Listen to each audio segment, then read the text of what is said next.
புதிய மற்றும் பாரம்பரியமற்ற சந்தைகளில் ஊடுருவுவதற்கான பன்முகப்படுத்தப்பட்டுள்ள முயற்சியின் ஒரு அங்கமாக மின்னியல் உபரிப்பாக தயாரிப்பு தொழில்துறைக்கான புதிய சந்தையை மலேசியா ஆராய்ந்து வருகிறது. இத்துறையில் சீனா அசாதாரண முன்னேற்றத்தை கண்டுள்ளதோடு மலேசியா அந்நாட்டில் அத்தொழில்துறையை கற்கவும் தனது சக பங்காளிகளுடன் ஒத்துழைப்புக்கான வாய்ப்பை ஆராயவும் விரும்புவதாக பிரதமர் டதஸ்ரீ அன்வார் இப்ராஹிம் தெரிவித்துள்ளார். 60 விழுக்காட்டிற்கும் மேற்பட்ட மின்சார மற்றும் மின்னியல் பொருட்களுடன் தென்கிழக்கு ஆசியாவில் ஒரு மின்னியல் உபரிபாக தயாரிப்பு மையமாக மலேசியா விளங்குவதோடு நாட்டில் அப்பொருட்கள் அமெரிக்காவிற்கு ஏற்றுமதியும் செய்யப்படுகின்றன. எனினும் மலேசியா புதிய சாதனைகளை தேடி வரும் அதே வேளையில் சீனா மற்றும் ஜப்பான் நிறுவனங்களுடன் ஒத்துழைப்பை மேற்கொண்டு வருவதாக அன்வார் கூறினார். இத்துறையில் புதிய திறமைகளை வளர்ப்பதன் முக்கியத்துவத்தை வலியுறுத்திய அவர் செயற்கை நுண்ணறிவை பயன்படுத்தும் அண்மைய தொழில்நுட்பங்களை எடுத்துக்காட்டாக குறிப்பிட்டார்.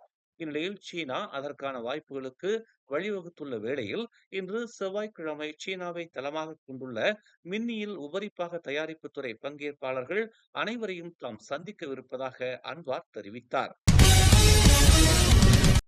எதிர்க்கட்சி கூட்டணி கடுமையாக எதிர்த்து வரும் பரிந்துரைக்கப்பட்டுள்ள நகர்ப்புற புதுப்பித்தல் சட்டத்தின் கீழ் மறு மேம்பாட்டுக்காக அடையாளம் காணப்பட்டுள்ள மொத்தம் 534 பகுதிகளில் சுமார் 81 பகுதிகள் பரிகாத்தான் நேஷனல் கூட்டணி ஆட்சி புரிந்து வரும் மாநிலங்களில் இருப்பதை ngா கோர்மிங் அம்பலப்படுத்தியுள்ளார். அவற்றில் 55 பகுதிகள் கடாவிலும் 22 பகுதிகள் திரங்கானுவிலும் 4 பகுதிகள் கிளந்தாரிலும் இருப்பதாக வீடமைப்பு மற்றும் ஊராட்சித்துறை அமைச்சர் ngா கோர்மிங் தெரிவித்துள்ளார். இந்த பகுதிகள் மறு வடிவமைக்கப்பட வேண்டும் என்று கடந்த காலத்தில் பாஸ் கட்சி தலைமையிலான அரசாங்கத்தினால் முறையாக பரிந்துரைக்கப்பட்டிருந்ததாகவும் அவர் சுட்டிக்காட்டினார். ஆனால் முன்பு பரிந்துரைத்துவிட்டு இப்போது அவர்கள் அதை எதிர்ப்பது வேடிக்கையாக இருக்கிறது என்று அவர் கூறினார். இது ஒரு பகுத்தறிவற்ற அணுகுமுறை என்றும் அவர் சுட்டிக்காட்டினார். முன்மொழியப்பட்டுள்ள சட்டம் ஒரு மாநிலத்தின் சுயாட்சி, நில உரிமைகள் மற்றும் உள்ளூர்வாசிகளின் உரிமைகளில் பெரும் விளைவுகளை ஏற்படுத்தும் என்று மாநில அரசாங்கங்கள் கூறி வருகின்றன. எனினும் மாநில சுயாட்சி பாதிக்கப்படும் என்ற கருத்தை ngா கோர்மிங் நிராகரித்தார். ஜொகூரில் ஆராய்ச்சி மற்றும் மேம்பாட்டு மையம் ஒன்றையும் தொழிற்சாலை ஒன்றையும் அமைப்பதற்கு சீனாவின் ரியோன் லோன் கார்ப்பரேஷன் எனும் கூட்டு நிறுவனம் 82 கோடி வெள்ளியை முதலீடு செய்யும் என்று பிரதமர் டதஸ்ரீ அன்வார் இப்ராஹிம் தெரிவித்துள்ளார். திட்டத்தினால் உயர் திறன் வாய்ந்த வேலை வாய்ப்புகளும் உருவாகும் என்றும் இதனால் மலேசியாவின் தொழில்நுட்பத்துறை வலுவடையும் என்றும் அவர் நம்பிக்கை தெரிவித்தார். ரியான் லோன் நிறுவனம் தியான்ஜினை தலைமையாக கொண்டு செயல்படுகிறது. பாலிமர் பிளாஸ்டிக் மற்றும் ஒப்பனை பொருட்களை தயாரிக்கும் உலகின் மிகப்பெரிய நிறுவனமாக அது விளங்குகிறது. அந்நிறுவனத்தின் தலைவரும் செயல்முறை அதிகாரியுமான லீ ஹைபிங் மற்றும் அந்நிறுவனத்தின் தலைமை தொழில்நுட்ப அதிகாரி ஆகியோர் உடனான சந்திப்புக்கு பிறகு அன்வார் இதனை தெரிவித்தார்.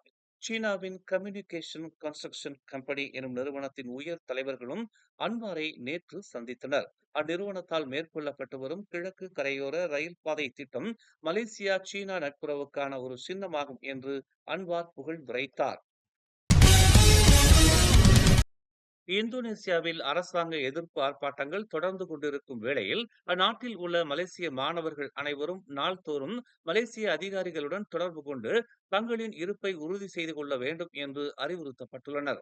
மலேசிய மாணவர்கள் ஜகார்த்தாவில் உள்ள மலேசிய தூதரகத்திடமும் இந்தோனேசிய மலேசிய கல்வி அமைப்பிடமும் நாள்தோறும் தொடர்பு கொள்ள வேண்டும் என்று அறிவுறுத்தப்பட்டுள்ளது. தேசிய மலேசிய மாணவர்கள் சங்கத்திடம் தாங்கள் இதுகுறித்து தெரிவித்துள்ளதாகவும் தெரிவிக்கப்பட்டுள்ளது. நாடாளுமன்ற உறுப்பினர்களுக்கு கூடுதல் நிதி சலுகை அளிக்கப்பட்டு வருவதை எதிர்த்து கடந்த வாரம் கண்டன ஆர்ப்பாட்டங்கள் இந்தோனேசியாவில் தொடங்கின. அதில் குறைந்தது 6 பேர் உயிரிழந்தனர். பேராக் நிலையிலான தேசிய தின கொண்டாட்டத்தின் போது பிரதான மேடையில் சுல்தான் நஸ்ரின் ஷாவை நோக்கி ஓடி பரபரப்பை ஏற்படுத்திய பெண் சீன வம்சாவளியைச் சேர்ந்தவர் என்று கூறப்படுவதை போலீசார் மறுத்துள்ளனர். சம்பந்தப்பட்ட அந்த பெண் 41 வயது மலாய் மாது என்று புக்கிட்டமான் குற்ற புலனாய்வு துறையின் இயக்குனர் குமார் குறிப்பிட்டுள்ளார். நேற்று முன்தினம் காலையில் நடைபெற்ற தேசிய தின கொண்டாட்ட நிகழ்ச்சியில் பிரதான மேடை மீது திடீரென்று ஓடிய பெண் சீன சமூகத்தைச் சேர்ந்தவர் அல்லர் என்றும் அப்பெண் 41 வயதான மலாய் மாது என்றும் அப்பெண் போதைப் பொருளையும் கொண்டிருக்கவில்லை என்றும் அவர் கூறினார். அந்த மாது மீது ஏற்கனவே போதைப்பொருள் தொடர்பான குற்றப்பதிவுகள் உள்ளதாக அவர் சுட்டிக்காட்டினார். மனநோய்க்கு ஆளாகி இருக்கும் அந்த பெண் தற்போது நிபுணத்துவ கண்காணிப்பில் இருந்து வருவதாக அவர் தெரிவித்தார். வேண்டும் என்றே காயத்தை ஏற்படுத்த முயன்றது மற்றும் குற்றம் செய்ய முயன்றது ஆகியவை தொடர்பில் தண்டனை சட்டம் 325 மற்றும் 511வது பிரிவுகளின் கீழ் அப்பெண் மீது விசாரணை நடத்தப்பட்டு வருவதாக அவர் தெரிவித்தார்.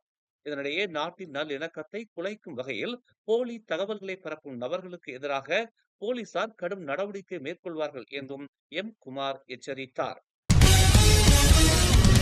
தாய்லாந்தின் சொக்லாவில் உள்ள சடோவா எனும் இடத்தில் 2 M16 ரைபிள் வகை துப்பாக்கிகளையும் சில 100 துப்பாக்கி குண்டுகளையும் வைத்திருந்த மலேசிய ஆடவன் ஒருவனை தாய்லாந்து போலீசார் கைது செய்தனர்.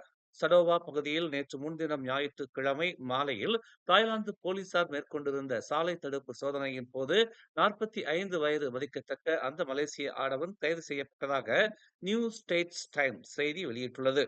மலேசியாவில் பதிவு பெற்ற எண் பட்டையை கொண்டிருந்த ஒரு காரில் அவ்வாடவர் பயணம் செய்து கொண்டிருந்ததாக தாய்லாந்து பாதுகாப்பு படையின் பேச்சாளர் ஒருவர் தெரிவித்தார். எல்லை கடந்த குற்றச்செயல் கும்பல்களுக்கும் அவ்வாடவனுக்கும் ஏதேனும் தொடர்பு இருக்கிறதா என்பது குறித்து விசாரணை நடைபெற்று வருவதாக தெரிவிக்கப்பட்டுள்ளது. மேலும் செய்திகளை தெரிந்து கொள்ள தமிழ் மலர் நாளிதழை பாருங்கள். உடனுக்குடன் செய்திகளை தெரிந்து கொள்ள தமிழ் மலர் இணையதளம், தமிழ் மலர் செயலி மற்றும் மலர் டிவி யூடியூப் சேனலை வலம் வாருங்கள். எங்களோடு இணைந்திருக்க மலர் டிவியை பதிவு செய்து கொள்ளுங்கள். உறவுகள் மகிழ்ந்திட விருப்பம் மற்றும் பகிர்வு சேவையை சொடுக்கிடுங்கள்.